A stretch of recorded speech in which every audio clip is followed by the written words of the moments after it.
Le Congo est un fleuve d'Afrique centrale prenant sa source sur les hauts plateaux à la limite de l'Afrique australe, drainant de nombreux pays, dont majoritairement la République démocratique du Congo, et se jetant dans l'océan Atlantique.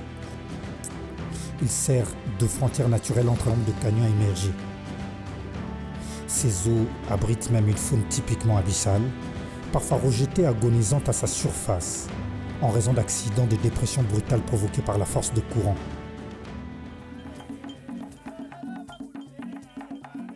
Nous nous situons précisément sur les côtes de Kinshasa au niveau de la Gombe, au cœur du pôle Malébo.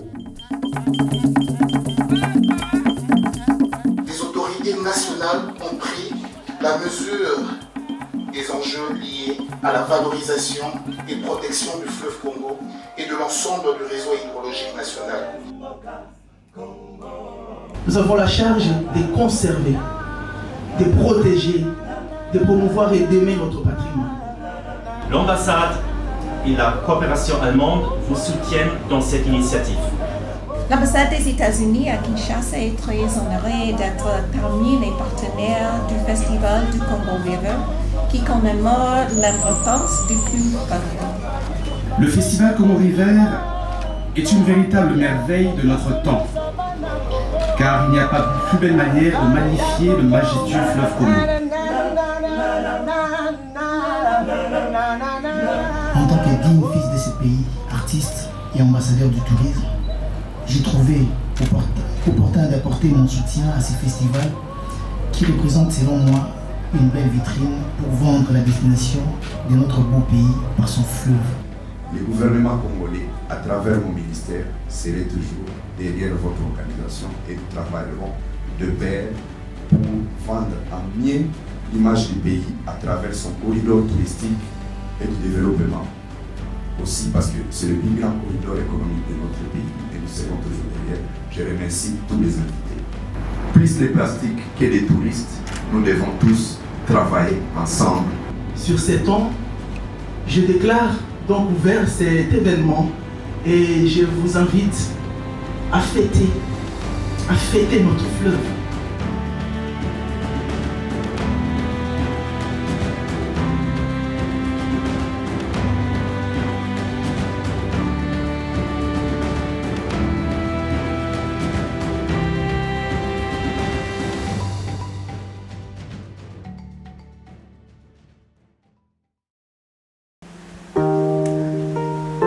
En fait, je ne suis que le résultat d'une collision entre un fleuve du nord et une lagune au sud de mon pays, la Côte d'Ivoire. Et puisque l'eau retrouve toujours son chemin, sa route, nous voici donc tous ici présents à côté de l'une de ces sources, à ce festival Congo River, afin que nous abreuvions nos consciences de son essence, afin que ces éclaboussures éveillent nos sens et que nous nous rappelions de l'essentiel, que l'humanité serait noyée à jamais sans elle, que nous ne serions rien sans elle. Et c'est la raison pour laquelle nous devrons la protéger, elle, en faisant corps avec elle. Et je vous souhaite à tous une bienvenue au parc de la Vallée d'Antélé.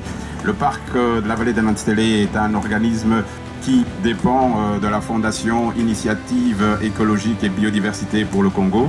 Donc ça veut dire qu'on est vraiment dans le thème du débat aujourd'hui. Notre mission première, c'est la conservation de la nature, donc faune et flore, faune sauvage particulièrement, les énergies renouvelables, le développement durable ainsi que l'usage de l'eau, élément essentiel pour la survie sur cette terre. Donc voilà, vous êtes à 50 km de Kinshasa, dans un parc qui fait 20 000 hectares. Nous avons plus ou moins 3000 animaux que vous aurez l'occasion de découvrir durant le safari. Et je vous souhaite donc une belle journée pour cette conférence scientifique. Et dans quelques instants, les experts vont être à votre disposition et soumettre leur présentation. Merci. que si on veut avoir le même niveau du fleuve aujourd'hui, parce que la forêt contribue via justement cette condensation justement de la vapeur d'eau qui permet d'avoir la pluie, permet justement, contribue à ce qu'on ait aussi ce fleuve.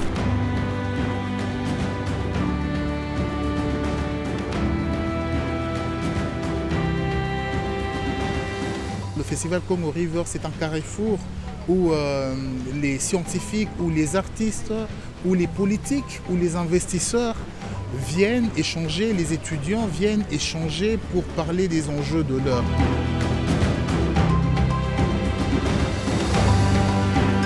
Vous savez que le fleuve Congo, c'est un site touristique qu'il faut valoriser. Ce site est pris en compte même dans la stratégie de l'Office national du tourisme, parce qu'il y a 2 projets que nous allons faire en partenariat avec la SCTP et avec les autres entreprises sur le fleuve Congo.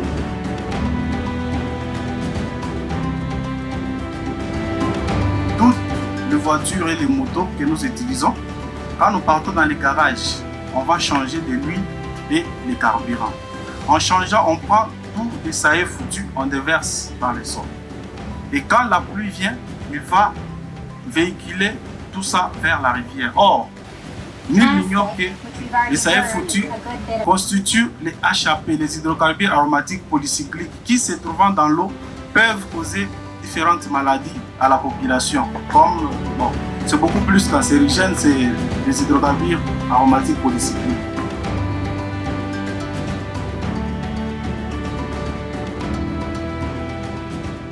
So grateful to the U.S. Embassy for sponsoring my visit.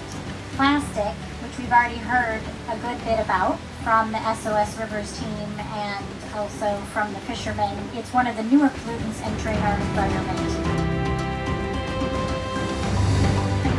Juridiquement parlant, aujourd'hui, on donne la voie, la possibilité à l'eau, à la terre, d'être considérée comme une entité. Le fleuve ne peut être qu'un site qui va produire si nous y mettons une animation. C'est-à-dire qu'il y ait des bateaux de tourisme, qu'il y ait une marina que nous pensons faire dans le cadre d'un projet. Et là, ça va permettre aussi à ce que tout le monde puisse profiter de ce fleuve qui est un cadeau que Dieu nous a donné.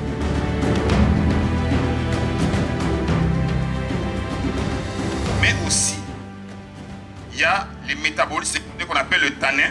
Le tanin a fait ses preuves.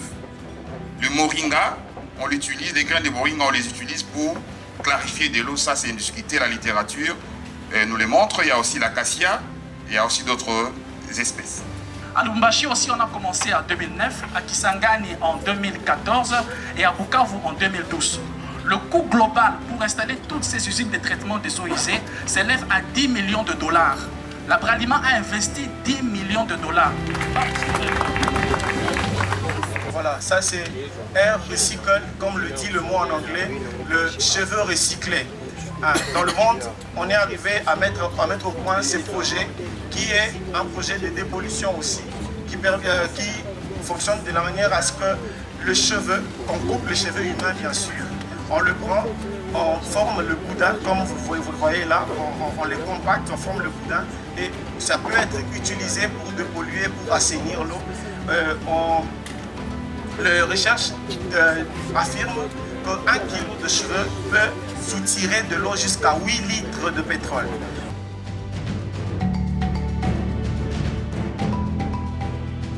Et dans cette eau douce qui est accessible, 75% sont pollués. Et seulement 25% de cette eau est disponible. Donc, quand on dit qu'on a beaucoup d'eau, en réalité, on a très peu d'eau. Et d'ailleurs, la RDC est justement favorisée. Pourquoi j'ai voulu vous montrer ce premier slide? Pour que vous preniez un peu conscience de l'importance de l'eau et surtout de la chance que nous avons en tant que Congolais d'avoir justement cette ressource en eau. Parce que l'eau qu'on peut utiliser, c'est l'eau douce en réalité. Et elle n'existe pas tellement sur la planète. Donc c'est une matière rare. Fleuve vit pourquoi? Parce qu'il y a ces personnes qui vivent tout autour de ces fleuves. Fleuve vie parce qu'il y a ces personnes qui mangent grâce au fleuve. Fleuve vie parce qu'il y a des personnes qui ont une relation, comme on peut dire, d'amis-amis, de mère et fille avec ces fleuves, qui est très important, non seulement pour nous-mêmes, pour la RDC et pour toute l'Afrique. Il y a ici vraiment ezalaka lisusu mpenza te pourquoi Congo River eye kolanda biso ntina kati ebanisika tosouffrir vraiment bacomprendre biso na bapasi na biso nde babaki na biso ke tokutana na bino bato ya mayele bakonzi boza likolo na biso. La RDC contient 62%. Qu'est-ce que cela veut dire? 62% de la superficie du bassin du Congo. C'est que la RDC doit assurer le leadership de la gestion du bassin du Congo, du fleuve Congo. Et nous saluons cette activité qui est en train de raviver les consciences pour que nous puissions assurer ces leaderships sur le plan politique, sur le plan scientifique. Pour le moment, ça tarde à venir, n'est-ce pas? Il ne faudra pas que d'autres puissent gérer le bassin pour nous. La RDC, la perte du couvert arboré, ça c'est la déforestation, c'est 1,3 million d'hectares perdus chaque année. Ça fait 3561 hectares de forêt perdue par jour, donc 2,4 hectares par heure. Pour faire une corrélation, 2,5 hectares par heure que nous perdons en termes de forêt, c'est comme si nous perdons 3,5 terrains de foot par jour de forêt. C'est ça que nous perdons tous les jours en RDC. En termes de... Et vous voyez l'impact que ça peut avoir par rapport aux ressources en eau. Parce que si ces arbres n'arrivent plus à capter l'eau et à le faire évaporer, il y aura un impact sur les ressources que nous avons. On ne peut pas tout rejeter dans l'eau. Il devrait normalement avoir une nomenclature qui malheureusement n'existe pas. Si on a cette nomenclature, on aura 3 types de rejets dans l'eau. Ceux qui peuvent être rejetés, donc vous n'avez qu'à déclarer. Ceux que vous pouvez rejeter, mais il faut une autorisation, il y aura sûrement une limite, et ceux que vous n'avez pas du tout le droit de rejeter. Donc le ministère de l'Environnement et la primature devrait faire un effort pour qu'on puisse ne serait-ce qu'avoir ces normes-là. Parce que quand on parle de déchets, de pollution, mais qu'on n'a pas des normes de rejet dans l'eau, c'est un problème.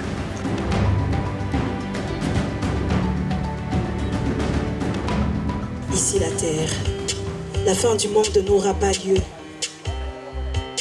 Les humains devront un jour faire leurs adieux. Allô, ici la terre, la fin du monde n'aura pas lieu, car seuls les hommes meurent et la terre demeure sous les cieux. Seuls les hommes meurent et la terre demeurera sous les cieux. Seuls les hommes meurent et la terre demeurera sous les cieux. Seuls les hommes meurent et la terre, elle, demeurera sous les cieux. Il y a la programmation musicale pour la semaine prochaine. Donc, je suis content que cette partie qui est très importante, la conférence scientifique, parce que c'est le cœur aussi de notre événement.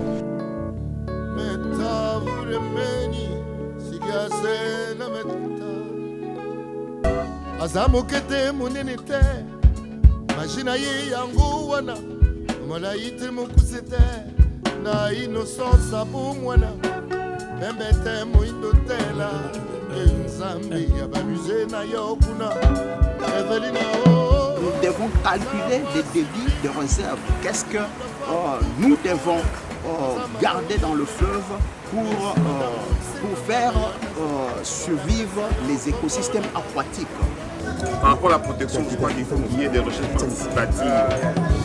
Il y a l'université qui peut produire du savoir, il y a aussi les industries et les unis qui travaillent. Nous avons aussi besoin de l'arbitrage de l'État. Puisque le Congolais a le droit à un environnement sain, que le Congolais puisse se lever en synergie ensemble avec des preuves, de sorte qu'on puisse placer au fait ce qu'il faut, sécurité, des barrières au fait, pour empêcher que nos rivières au fait, puissent continuer à être polluées. Le parc se constitue de 3 parties. Il y a la partie accueil où vous êtes arrivé ce matin. Vous avez la réserve naturelle qui, elle, occupe à peu près 80% du parc. Aucune construction dedans à part la dorsale, la route qui passe à travers. Et donc là, les animaux sont en totale liberté. Disons, on va dire semi-liberté parce qu'on a ce périmètre de 53 km de clôture pour les empêcher de quitter le parc. lelo na kilili na bangarien bazo mike ya mukili ya yebibia na baspécimen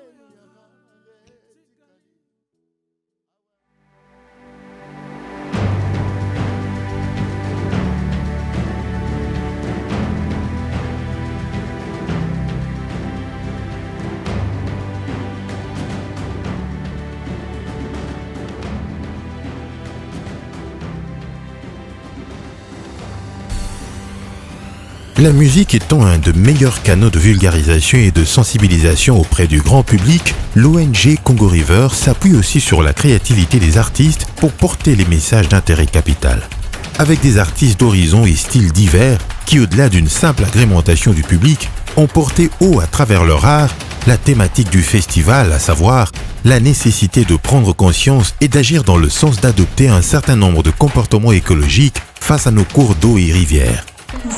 Ce serait très important vraiment de contrôler notre fleuve, de nettoyer notre fleuve, de savoir quoi jeter dans le fleuve. Parce que le fleuve, plus on jette des immondices, plus on jette des déchets, plus on jette des chassés, de plastique, ça bousille le fleuve, ça détruit le fleuve. Le fleuve, c'est quelque chose qu'on doit protéger. Merci.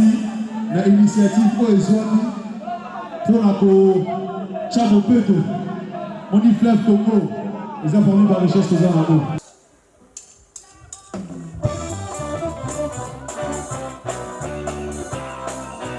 Au plateau spécial réservé à la junte féminine, avec des artistes sélectionnés non seulement pour leur talent, mais aussi et surtout pour leur capacité à porter le message et à défendre la cause Bassi Africa. Un groupe musical 100% femmes, Maria Milagro, artiste musicienne à l'assaut depuis quelque temps de public quinois. L'idée étant ici de relever la responsabilité de la femme face à l'eau, qui est une denrée essentielle dont cette dernière use au quotidien pour la survie des familles entières, l'humanité donc. En RDC, tout comme à Kinshasa, la musique populaire a toujours été au rendez-vous des grandes mobilisations.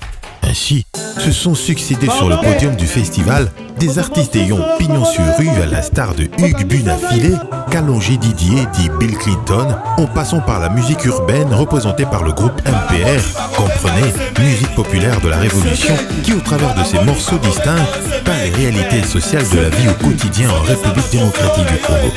Jean Gobal, connu du grand public pour son engagement à défendre le retour aux valeurs et à la dignité d'une Afrique forte. Aruba Guater, artiste du label du Grand Jupiter, le général rebelle. Étoile montante de la rumba contemporaine et ambassadeur de la deuxième génération du festival Congo River, l'artiste Kabeya Héritier dit Watanabe a excellé par une forte mobilisation du public lors de cette partie festive. Les traditions africaines, par leur sonorité bien propre et particulière, ont constitué un moment clé du festival avec des spectacles époustouflants, des groupes folkloriques tels que Jean-René Lokwa, fils de la province de l'Équateur, le ballet La Sanza des Dimboyo et les célèbres Bayuda du Congo, dépositaires du folklore du Grand Kasaï de la RDC. Sur le plateau international, au bord du fleuve, dans la baie de Kinsuka, à l'espace chez Tintin, le public présent est allé à la découverte de la musique dite spirituelle du groupe Medicine Man Orchestra, qui dans un spectacle haut en couleurs et en vibration, n'a pas manqué de surprendre et de convaincre l'assistance. Eric Virgal, une des icônes du groupe Kassav et de la musique zouk, a fait zouker le public. C'est dans le même registre que le slammer ivoirien Amé, une des grandes découvertes de ce festival, s'est fait adopter sans peine par ses morceaux mixant à la poésie son amour des eaux d'Afrique, patrimoine historique qui lie le peuple du continent, créant une identité commune. Le clou du festival reste sans nul doute ce moment de fusion totale entre les styles divers et musiques du monde, exploré de fond en comble par Stéphane Malonga. Durant 3 jours, le festival a connu son apothéose dans un mélange rythmé des sons divers, formant une sorte de communion mêlant musique et festivalier autour du majestueux fleuve Congo, symbole des idéaux portés par Congo River, le premier festival magnifiant ce merveilleux patrimoine.